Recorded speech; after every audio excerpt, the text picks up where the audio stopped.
नमस्कार, आप देख रहे हैं हमारी खास पेशकश लीगल हेल्पलाइन और मैं हूं आपके साथ प्रीति नेगी। इस देश का लोकतंत्र इस देश की खूबसूरती का एक अभिन्न अंग है और इस लोकतंत्र को मजबूती प्रदान करता है वो है इस देश का कानून और संविधान। देश के संविधान में हर एक नागरिक को समानता के साथ स्वेच्छा से जीने का अधिकार दिया जाता है, लेकिन कानूनी पेचीदगियों के चलते कई बार एक बड़ा हिस्सा इंसाफ की दहलीज से दूर रह जाता है। वो दर दर भटकने को मजबूर रहता है। लोगों को उनके हक और कानून के बारे में जानकारी नहीं होती और वो न्याय के लिए भटकने को विवश रह जाते हैं। इससे अंतर को दूर करने के लिए हम इंडिया लीगल रिसर्च फाउंडेशन के इनिशिएटिव लीगल हेल्पलाइन के जरिए कानूनी सलाहकारों से आपकी समस्याओं का निदान करने की कोशिश करते हैं। आज हम जिस विषय पर बात करेंगे वो है साइबर कानून के तहत क्या है प्रावधान, और इस विषय में अगर किसी भी तरह की कोई कानूनी समस्या है तो आप हमारे कानूनी सलाहकार से पूछ सकते हैं। हमारे साथ इस खास कार्यक्रम के माध्यम से जुड़ सकते हैं, अपना सवाल हमसे कर सकते हैं। और इसी के साथ 2 नंबर हम आपको आपकी टीवी स्क्रीन पर दिखा रहे हैं। किसी भी एक नंबर को आप डायल कीजिए कानूनी सहायता के लिए और हमसे जानिए कि कैसे आपके लिए क्या बेहतर कानूनी विकल्प हो सकता है, क्योंकि कानूनी पेचीदगियों के चलते कई बार ऐसा होता है कि कुछ चीजें हमें नहीं समझ आती हैं। कोर्ट कचहरी के धक्के खा के परेशान आम जनता हो जाती है। ऐसे में डरने की बिल्कुल आपको जरूरत नहीं है और ना ही परेशान होने की कोई जरूरत है। अगर आपकी भी ऐसी कोई समस्या है तो आप हमें कॉल कीजिए, हम बताएंगे आपको कि आपके लिए क्या बेहतर कानूनी विकल्प होगा। हमारे कानूनी सलाहकार आपको बताएंगे कि आपके लिए क्या बेहतर कानूनी विकल्प होगा। रोज 4:30 बजे हम आपके सामने हाजिर होते हैं लीगल हेल्पलाइन के जरिए। एक ऐसा कार्यक्रम है जहां पर हम पूरे देश की आवाज़ सुनते हैं, उन लोगों की आवाज़ सुनते हैं जिनको लगता है कि काफ़ी परेशान वो है। कानून की जब बात आती है तो आधी चीज़ें लोगों को समझ नहीं आती, आम भाषा में इसको नहीं समझ पाते, लेकिन अब बिल्कुल आपको परेशान होने की ज़रूरत नहीं है। और इसी के साथ जिस विषय पर आज हम विस्तार से करेंगे चर्चा, जिसके बारे में हम और भी जानेंगे, वो ये है कि साइबर कानून के तहत क्या है प्रावधान, साइबर कानून क्या होता है, ये भी हम जानेंगे। क्योंकि जिस तरीके से आज की जो दौर है, जो टेक्नोलॉजी है, वो लगातार आगे बढ़ रही है। सब कुछ आसान हमें भले ही कंप्यूटर से मिल गया हो, नेट से मिल गया हो, लेकिन उसके साथ क्या जो अपराध हैं वो ऐसे नहीं बढ़ रहे हैं, साइबर अपराध हैं क्या वो नहीं बढ़ रहे, क्राइम नहीं बढ़ रहे। तो बिल्कुल अब आपको डरने की जरूरत नहीं है, परेशान होने की जरूरत नहीं है। हमारे साथ हमारे खास कार्यक्रम के माध्यम से भी आप हमसे जुड़ सकते हैं। हमें कॉल आप कीजिए, 2 नंबर हम आपको टीवी स्क्रीन पर दिखा रहे हैं। पहला नंबर है 8377009645 और 8377009636।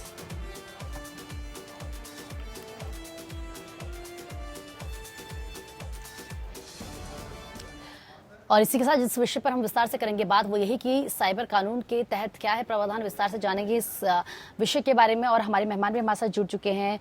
मंजूषा जी हैं, मंजूषा कपिल जी हैं, अधिवक्ता हैं, इलाहाबाद हाईकोर्ट लखनऊ बेंच के हमारे साथ जुड़ चुके हैं। स्वागत है आपका। इसके साथ सौरभ बसु जी हैं, अधिवक्ता हैं, इलाहाबाद हाईकोर्ट के। आपका भी सर बहुत बहुत स्वागत है। सबसे पहले सौरभ बसु जी, मैं आपसे समझना चाहूँगी, क्योंकि साइबर क्राइम की यहाँ पर बात हो रही है, साइबर क्राइम क्या होता है, साइबर कानून क्या है, ज़रा विस्तार से बताएं। साइबर क्राइम, जैसे कि साइबर क्राइम आपको लग रहा है कि साइबर से रिलेटेड है। इंफॉर्मेशन टेक्नोलॉजी एक्ट बना था, इसमें साइबर से रिलेटेड जितने भी आपके फ्रॉड्स हो रहे हैं, फॉर्जरी हो रहे हैं, वो सारे इसमें डिपिक्ट किया जाता है। ये साइबर कानून का प्राविधान जो दिया गया है वो इफेक्टिव इस पर्पस पे है कि आप जो भी आपके खिलाफ कोई मान लीजिए फंड्स ट्रांसफर हो रहे हैं या कोई फ्रॉड किया जा रहा है, डेटाबेस की चोरी हो रही है, ये सारी चीजें को रिकवर करने के लिए कानून बनाया गया है। इसमें अहम मुद्दा ये है कि आपको एक सहूलियत दी गई है कि आप 0 FIR इसमें फाइल किया जा सकता है। आप कहीं से भी बैठ के, अगर साइबर सेल ऑपरेट कर सकते हैं, आप कहीं पे आपको दे सकते हैं, तो आप किसी भी जगह से आप उसका कंप्लेंट फाइल कर सकते हैं। अगर वो साइबर सेल से आप जुड़े नहीं हैं या आपके पास वो मौजूद नहीं है, तो किसी भी थाने में जाके आप उसकी एक कंप्लेंट दर्ज कर सकते हैं, जिसकी कार्रवाई पुलिस द्वारा इंडियन पिनल कोड के धाराओं में किया जाएगा और जो इंफॉर्मेशन टेक्नोलॉजी एक्ट के तहत है उसमें किया जाएगा। इसमें मेन जो चीजें आप कवर्ड है वो ये है कि आपको कोई साइबर से रिलेटेड, जहां पे इंफॉर्मेशन टेक्नोलॉजी इंटरनेट के द्वारा कोई अगर फ्रॉड हो रहा है, आपको कहीं से भी आपको चीट किया जा रहा है, तो आप इमीडिएटली उसको कंप्लेंट दर्ज करा सकते हैं। जी, ठीक है। उसके बाद अगर आपके कंप्यूटर में भी अगर डेटाबेस की चोरी हो रही है, आपकी क्रेडिट कार्ड की के नंबर्स के डिटेल्स और सारे चीजें जो वो भी है वो सब आप दर्ज करा सकते हैं, उसके ठीक। प्राविधान दिए गए हैं। ठीक है। मंजूषा जी, कंप्यूटर क्राइम और साइबर क्राइम, इन दोनों में क्या फर्क है? देखिए, कंप्यूटर क्राइम की बात जो आती है, कंप्यूटर पे हम लोग डाटा जो भी अपना सेव करते हैं या जो भी हम अपना डिटेल सेव करते हैं या अपना डॉक्यूमेंट जो भी सेव करते हैं, ये कंप्यूटर क्राइम से रिलेटेड, मतलब कंप्यूटर पे जो मैंने सेव किया है वहां से कोई हैकिंग होती है या वहां से कोई चोरी करता है, हमारी डाटा कोई निकालता है, वो हुआ। अब जो साइबर क्राइम की बात आती है, साइबर क्राइम में इलेक्ट्रॉनिक मीडिया, इलेक्ट्रॉनिक एविडेंसेस जो आते हैं हम लोग इसमें कलेक्ट करते हैं। साइबर क्राइम में आ गया जैसे किसी की हमने कोई फिल्म बनाई पूरी, जो मोस्टली हम लोग देखते हैं महिलाओं से रिलेटेड क्राइम में कभी कभी बात आती है कि किसी व्यक्ति ने किसी की कोई अपनी छुप करके कोई वीडियो बनाई, उसको आगे उसने कहीं पे वायरल किया, या किसी की फोटो उसने एडिट की किसी के साथ, वो एक ये क्राइम आया। तो साइबर क्राइम में ये चीज जो आती है, जितना आपका फेसबुक आ गया या मतलब जो हम लोग कह सकते हैं ये मतलब वीडियो बनाना है, पिक्चर लेना है, उसको एडिट करना है, किसी के न्यूड वो करना, फेस लगा दिया, बाकी ये न्यूड वो कर दिया, या किसी के साथ हमने डाटा से छेड़छाड़, जैसे हम अपनी ईमेल आईडी मैंने अपने किसी और के नाम से फेक आईडी बना रखी है और वो किसी को ये नहीं पता है कि हम है, किसी को पता है कि दूसरा पर्सन जिसके नाम से बनाई वो ये सब कर रहा है। अब वो तो उसके अगेंस्ट जा रहा है, तो ये साइबर क्राइम में आएगा कि वो कहेगा नहीं, ये मेरी आईडी नहीं थी, मेरे नाम से किसी और ने आईडी बना करके ये काम किया है, जो कि क्राइम कहलाता है।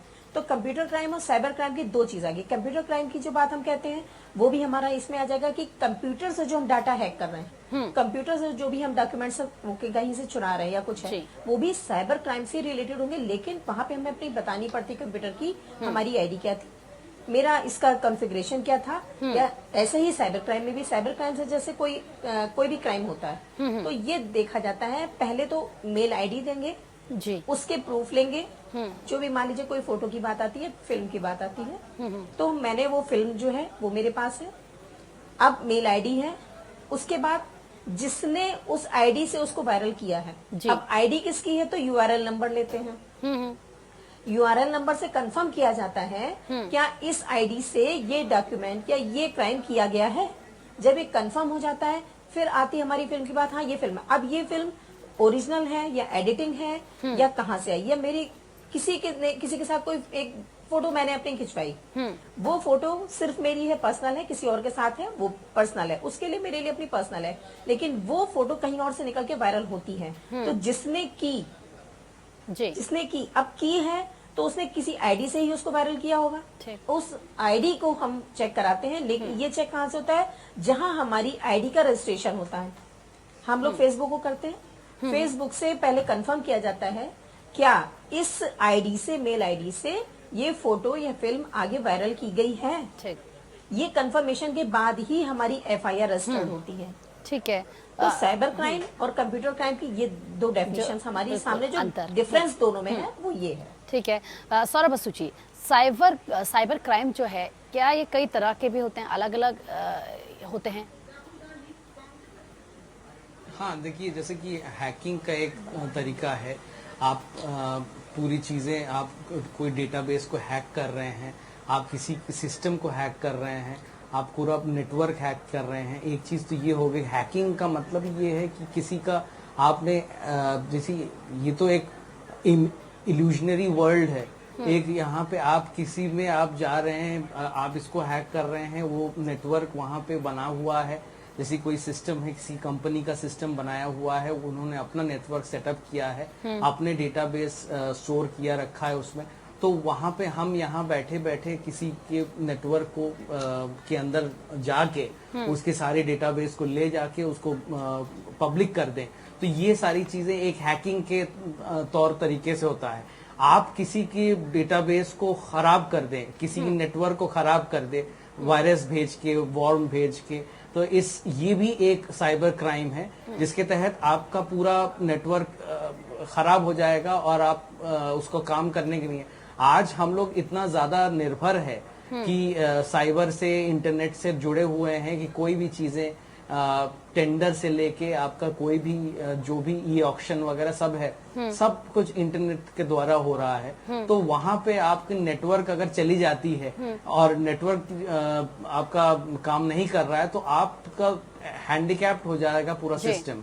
तो इसको बचाने के लिए ही 66A में एक वो किया गया था 2018 में, जहां पे 2 साल का इनको सजा दी जा रहा है कि अगर ऐसी कोई ईमेल्स वगैरह आप दे रहे हैं या ऐसे कोई डेटाबेस आप चुरा रहे हैं या उसको खराब कर रहे हैं, डिस्ट्रॉय कर रहे हैं, तो वो सारी चीजें इस श्रेणी में आ जाती है कि जहां पे आपको ये दिया जाएगा 2 साल की सजा है उसमें। ठीक, मंजूषा जी, इन्वेस्टिगेशन पार्ट को आपको देखना पड़ेगा। ठीक है। मैडम, जिस तरीके से फर्जी बैंक कॉल्स की कई कॉल आती है, देखा है कि किस तरीके से कभी किसी का ATM कार्ड का नंबर पूछ लिया, कभी पिन पूछा, या ऐसे जो तमाम मैसेजेस आते हैं और कॉल्स भी आती हैं, क्या ये भी साइबर क्राइम में ही आता है? ये जो कॉल्स आ रही है, जो फेक आती कॉल से पूछते हैं कि आपका ATM जी, का नंबर जी, क्या है या कुछ है, ये मोस्टली लोग जानेंगे ये साइबर क्राइम में भी आता है। में ही नहीं आता, में भी आता है। जब हमारे पास कॉल्स आती हैं, अगर इनको फॉलो किया जाए तो जो कॉल्स हमारे पास आती हैं, इन नंबर को आप ट्रेस नहीं कर पाते हैं। मोस्टली अगर ट्रेस किया जाता, पहली बात तो ये है कि चूंकि साइबर क्राइम है, एक साइबर क्राइम तो है ही कि मेरे पास फेक कॉल्स आई और कॉल्स पे मेरा डाटा, जो उन्होंने मुझसे अपना ATM का नंबर पूछा, अब ATM का जो पासवर्ड है वो सिर्फ मेरा है और वो हमारा डाटा फीड है कंप्यूटर पे। वहां पे जब मैंने अपना पासवर्ड उसमें लोड किया, मैंने अपना पासवर्ड उस पर टाइप किया, तो मेरी आईडी खुली, उससे उन्होंने आगे जो भी बैंक से ट्रांजैक्शन होना है मेरा, वो आगे हो गया। जैसे OTP आता है जी। हमने किसी एक छोटी सी बात की, हमने ऑनलाइन इस समय शॉपिंग बहुत ज्यादा होती है, जब हम ऑनलाइन शॉपिंग के लिए ऑर्डर करते हैं या कहीं हम कोई, इस समय आप फॉर्म भरिए, फॉर्म में भी आता है OTP आता है। OTP जो आता है वो मेरा पर्सनल, क्योंकि हमने उसको किया, वो OTP पर्सनली मुझे दिया गया, कुछ मिनट का रहता है, उसके बाद वो हट जाता है। अब OTP आया, वो सिर्फ मुझे ही पता होगा क्योंकि वो सिर्फ मेरे नंबर पे मेरे लिए ही आया है। अब वो मैंने उसको बता दिया तो आगे उसने मेरा सारा कुछ डाटा वहां पे ले लिया उसने। सेम चीज आती है, जो पासवर्ड हमसे पूछा जाता है, OTP आता है, OTP कंफर्मेशन के लिए आता है कि वो OTP अगर हमने उसको आगे फॉलो कर दिया तो मेरा डाटा वहां पे ओपन हो जाएगा। उस OTP को टाइप करने के बाद डाटा ओपन है तो मेरा सारा कुछ तो सामने आ गया। अब ये जो फेक कॉल्स आती हैं, फ्रॉड कॉल्स कह सकते हैं, फेक कॉल तो नहीं, फ्रॉड कॉल्स कह सकते हैं, ये जो आती है मेरे सामने, OTP आता है, OTP वो हमसे पूछते हैं जी। OTP मैंने बताया। अब इसमें देखिए कहाँ कंप्यूटर कोई तो इसमें यूटिलाइज किया जा रहा है, तो ये भी साइबर क्राइम में ही आया। लेकिन अब साइबर क्राइम में आ तो गया, लेकिन इसको इन्वेस्टिगेट कैसे करना है और ये कैसे क्राइम ये एक तरह से सॉल्व होगा, ये अभी बहुत अच्छे से यहाँ डेवलप नहीं हो पाया। इसलिए हर आप पुलिस में जाइए कंप्लेंट कराने, पुलिस भी इससे थोड़ा सा कतराती है, उसको समझ में नहीं आता इसको फॉलो ऑन कैसे करें। या कह लीजिए कि साइबर क्राइम से रिलेटेड जो जानकारी है, अभी पूरी तरह से जो पुलिस पर्सनल्स हैं, पुलिस डिपार्टमेंट में शायद ही बहुत अच्छे से समझाई नहीं गई है, या क्या वजह है कि वो उससे कतराते हैं। एक छोटा सा मैटर था, एक लेडी के साथ में उसकी फोटो एडिट की गई थी, हुआ कि FIR दर्ज करनी, उसको ऑब्जेक्शन हुआ कि FIR दर्ज करने की, मेरी फेस मेरा है लेकिन फेस के बाद जो बॉडी पोर्शन है वो मेरा नहीं है और ये फेसबुक पे चल रहा है। जब यहाँ FIR की बात आई तो कहा गया नहीं ये साइबर क्राइम है, तो आप साइबर सेल में जाइए। साइबर सेल में जब गए तो वहां पे उन्होंने कहा आप एप्लीकेशन लिख के दे दीजिए और हमें ID दे दीजिए, हम पहले इसको कंफर्म कराएंगे क्या जिसको आप बता रहे हैं उस ID से ये फोटो भेजा गया है या उस ID पे फोटो पेस्ट किया गया है। तो उनसे पूछा गया कि मतलब कितने दिन में, कहाँ से आप कंफर्म कराएंगे। कहले फेसबुक का ऑफिस USA में है, वहां से कंफर्म होगा, 30 डेज का टाइम है, 30-40 डेज का टाइम है। उसके बाद अगर वो कंफर्म कर देंगे, कंफर्म करने के बाद आपकी FIR रजिस्टर करने के लिए हम यहाँ से कंफर्म कर दें तो आप जाकर के अपनी FIR रजिस्टर करा लीजिएगा। अब ये चीज समझ में यहाँ पे न आने वाली बात ये है कि किसी को ऑब्जेक्शन आज है, 30-40 डेज का जो कंफर्मेशन टाइम पीरियड है, उस बीच में तो फोटो पता नहीं कहाँ जाएगी, क्या क्या होगा। ऑब्जेक्शन हम आज कर रहे हैं, ठीक। उसके बाद जब थोड़ा सा इसमें हम लोगों ने मेहनत की, हालांकि यही की जो हमारी 1090 की जो इस समय हेल्पलाइन हम लोग की चल रही है, वहाँ पे जो मैडम थी, CO मैम थी, उन्होंने बहुत सपोर्ट किया। उन्होंने मेहनत करके सबने मिल करके URL नंबर खोजा, URL नंबर से उसको फॉलो किया गया, वो बंदा भी पकड़ में आया, FIR भी रजिस्टर हुई। अब अगर आप इसमें लगे, चूंकि साइबर क्राइम से रिलेटेड मैटर था, आप इससे लगे, आपने ऐसे करा लिया। जो एक लेमैन है या बहुत ज्यादा इसके बारे में जानकारी नहीं है, तो वो तो ऑफिस टू ऑफिस चलता रहेगा। ठीक। सेम चीज इसी में है जो हम लोग के पास फ्रॉड कॉल्स आती हैं। हमने जाकर के एफआईआर दर्ज कराई कि इस नंबर से मेरे पास फोन आया था जिसमें मेरा इतना पैसा चला गया मेरे अकाउंट से।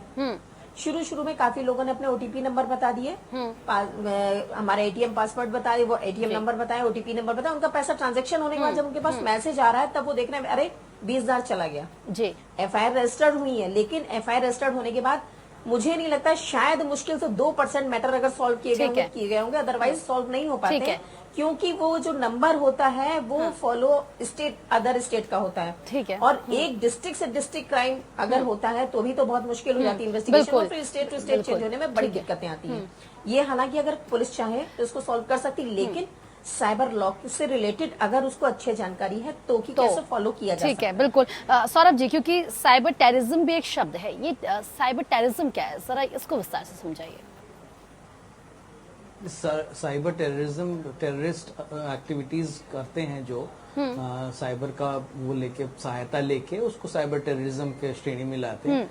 आप लोग यहाँ पे हमने देखा है कि जो भी साइबर से रिलेटेड जो चीज हैं ये अगर टेररिस्ट एक्टिविटीज में आता है तो वो इसमें आपने देखा है कि ये जो चीजें जो ब्लास्ट वगैरह हुई है इन्वेस्टिगेशन के द्वारा ये पाया गया है कि छोटी छोटी फेसबुक अकाउंट से, ट्विटर अकाउंट से इन लोगों का कोड वर्ड्स में जो डेटा ट्रांसफर हो रहे हैं उसके तहत कोई उसमें रोक टोक नहीं था, आप उसको रोक नहीं पा रहे थे, जिसमें सबसे ज्यादा ब्लैकबेरी मैसेंजर में। सर बिल्कुल विस्तार से चर्चा करेंगे, बिल्कुल आपसे विस्तार से इस पर चर्चा करेंगे, क्योंकि दर्शक में फोन कर रहे हैं। अलवर से श्रीराम जी हमारे साथ जुड़े हैं। श्रीराम जी, स्वागत है आपका, बताइए क्या जानना चाहते हैं आप। मेरे को नया दुकान रजिस्ट्री हो रही, अब इसको दुकान को किराया देना चाहते हैं तो कैसे दे साहब? है जो पक्का किराया नामा तो होता नहीं है, और रजिस्टर्ड किराया नामा तो कैसे दे साहब? किसी को दे तो जो हमारी दुकान सेफ बनी रहे। सर आप जानना क्या चाहते हैं, हमें बताइए साहब। आप जानना क्या चाहते हैं? आपका सवाल थोड़ा क्लियर भी नहीं हो पा रहा है, आप क्या जानना चाहते हैं? जी मैंने ये क्या जो क्या नाम से प्लॉट खरीदा था 86 में। हाँ। और जो प्लॉट खरीदा था मैंने, वो खातेदार थी, उसकी जमीन के खातेदारी के हकूक थे उसके हाथ में सारे, उससे एक प्लॉट खरीदा था। अब यहाँ साहब जो रोड निकल गया, वो मैंने प्लॉट में दुकान बना ली, और वो अब ये जो खतरा है सारा ही खेत जो है क्या नाम 90B में चला गया। अब साहब उनको राइट तो रहा नहीं रजिस्टर्ड कराने का उस एग्रीमेंट को, अब साहब ये पट्टा भी नहीं मिल रहा मेरे को, और क्या नाम से जो अमेरिकन रजिस्ट्री भी नहीं है, और इस दुकान को मैं किराया चलाना चाहता हूँ तो साहब कैसे चला सकता हूँ? आप सौरभ जी क्या सलाह देंगे आप? मुझे लगता है इनका जो सवाल है वो बेहतर समझ के होंगे आप। देखिए इन्होंने जो कहा है, इन्होंने एक प्लॉट खरीदा है, उसका बाद में दूसरे आदमी ने उसमें शॉप बना लिया है, तो मेन इनका क्वेश्चन क्लियर नहीं है। जहां तक मुझे समझ में आया है इनको पोजीशन नहीं मिला था, इन्होंने सेल डीड कर लिया था, बाद में जो इसका एक्चुअल ओनर था उसमें उन्होंने या उसका पार्टीशन हुआ होगा तो जिसको दूसरे भाई को या दूसरे को ओनर को जो भी है उन्होंने उसमें शॉप बना के उसका उन्होंने रजिस्टर किया। तो इसका मेन है या तो आप उसका टाइटल सूट फाइल करिए या उसमें आप पार्टीशन उसमें म्यूटेशन का करके आप उसमें पोजीशन लेने की उसमें डीएम को एसडीएम को आप दरख्वास्त दें कि आपको टोटल वो मिले। 133 का भी प्रोसीडिंग आप इस पे कर सकते हैं, पब्लिक न्यूसेंस एक्टिविटी जो किया जा रहा है 133 सीआरपीसी में, या 67 यूपी। यहाँ कहाँ का ये मामला अलवर का मामला था ये, तो इन्होंने जो भी यहाँ पे लैंड लॉज हैं राजस्थान में तो उस हिसाब से वो उसको फाइल कर सकते हैं। और मेन इनका पर्पस अगर 133 सीआरपीसी में हो सकता है तो आप पहले एक पुलिस में इसको कंप्लेंट दे दें और उसके तहत वो प्रोसीडिंग होगी वहां पर। जी मंजूषा जी, आप क्या सलाह देंगे इन्हें? देखिए जो इनकी बात समझ में आ रही कि इन्होंने किसी से लैंड ली थी और उसके भाई ने उस लैंड में अपने पोर्शन में किया। अब सबसे पहली बात आती है जब इन्होंने लैंड सेल डीड कराई थी तो दो भाइयों में, चूंकि उनकी पेरेंटल रही होगी, तो दो भाइयों में क्या पार्टीशन हो चुका था कि नहीं? अब अगर नहीं हो चुका था तो ये ही क्लियर तब नहीं था कि इन्होंने सेल डीड किस पोर्शन की कराई है। दो भाई हैं, दो भाई में से एक का हिस्सा इन्होंने ले लिया। अब लेकिन अगर इनका खसरा नंबर 1 है और वो दोनों भाइयों के शेयर में है, उनका बटा नहीं है, तो जब बटा नहीं था तब इनको ये नहीं पता है, ना इनके भाई उसको जिसने इस समय शॉप बनाई उसको भी नहीं पता था कि उसका हिस्सा किधर का है, और जिसने इनको बेचा उसको भी नहीं पता था उनका हिस्सा किधर का है। अब अगर पहले से बट चुका था तो इनको पता होगा कि इस खसरा में इस तरफ का मेरा है, क्योंकि जो सेल डीड हुई होगी उसमें चौहद्दी लिखी होगी। अगर दोनों भाइयों में पार्टीशन हो गया होगा तो एक घरेलू समझौता भी होता है, घरेलू बंटवारा भी होता है। अगर वो भी हो गया होगा कि दाईं तरफ मेरा है या बाईं तरफ हमारा है, उत्तर मेरा है, दक्षिण मेरा है, तो इनका जो खसरा सेल डीड है उसमें देखिए चौहद्दी क्या लिखी है। अगर चौहद्दी वो नहीं है कि जिससे पता लग सके कि दोनों भाइयों में से कौन सा हिस्सा इनका है और कौन सा हिस्सा दूसरे भाई का था, तो अगर एक भाई ने वहां पे बनवा ली है, अब इनके सामने ये दिक्कत है कि इनका सोचना होगा या इनका कहना है कि जिस तरफ का मेरा है, तो ये प्रिजम्पशन है कि इस तरफ का मेरा है, क्योंकि दोनों में से किसी को कोई भी हिस्सा मिल सकता था। बाकी पोर्शन अब इनकी अगर इसकी बात आती कि जितना मैंने सेल डीड कराई थी उससे कम है, तो उसके लिए जो सेल डीड इन्होंने कराई, म्यूटेशन कराया कि नहीं कराया, जिसको कहते हैं दाखिल खारिज। अगर इन्होंने दाखिल खारिज करा लिया है तो आप पार्टीशन सूट के लिए बात कर सकते हैं उस बंदे से जो दूसरा भाई है या जिससे इन्होंने खरीदी थी, उससे कहें कि पार्टीशन सूट के लिए आप मेरे साथ आइए, वो भी पार्टी बनेगा और पार्टीशन सूट फाइल कर लेंगे, तो इनका जितना है उतना क्लियर हो जाएगा, इनका टाइटल डिक्लेयर हो जाएगा कि इस खसरा नंबर में इस तरफ का इनका हिस्सा है। ठीक है। तो और अगर ये बात आती है कि इनकी जमीन कम हो गई है, उसने इनकी जमीन में बनवा ली है दुकान, उसके लिए नपाई के लिए डाल सकते हैं, जो मोटी भाषा में नपाई की बात कहते हैं, जिसके हम लोग कहते हैं कि यहाँ पे इसकी चौहद्दी नाप ली जाए कि मेरा खसरा नंबर इतना है, इसकी चौहद्दी इतनी लिखी हुई है, इतने में मेरी जमीन कम हो गई है या दूसरे ने इस पे कर रखा है कब्जा, तो जब ये अपनी नपाई कराएंगे तो इनका पोर्शन क्लियर हो जाएगा सेल डीड के अकॉर्डिंग। ठीक है, इनको जब पता सेल डीड के अकॉर्डिंग इनका हिस्सा क्लियर हो जाएगा, तो फिर अब ये उसको डिस्पोजेस करने के लिए वहाँ पे सूट फाइल कर देंगे। तो मुझे लगता है श्री राम जी को जो जानकारी चाहिए होगी उनको मिल गई होगी कि उनके लिए क्या बेहतर कानूनी विकल्प हो सकता है। मंजूषा कपिल जी, सौरभ बसु जी, आप दोनों का बहुत बहुत शुक्रिया हमारे साथ जुड़ने के लिए। हमारे दर्शकों को उनके लिए बेहतर क्या हो सकती है, उनकी समस्या का निदान कैसे होगा ये बताने के लिए, क्योंकि समय हमारे पास बहुत कम रहता है। ऐसे में साइबर कानून के तहत क्या है प्रावधान, इसी पर हम आज चर्चा कर रहे थे। तो लीगल हेल्पलाइन में आज फिलहाल इतना ही, लेकिन खबरों का सिलसिला लगातार जारी है।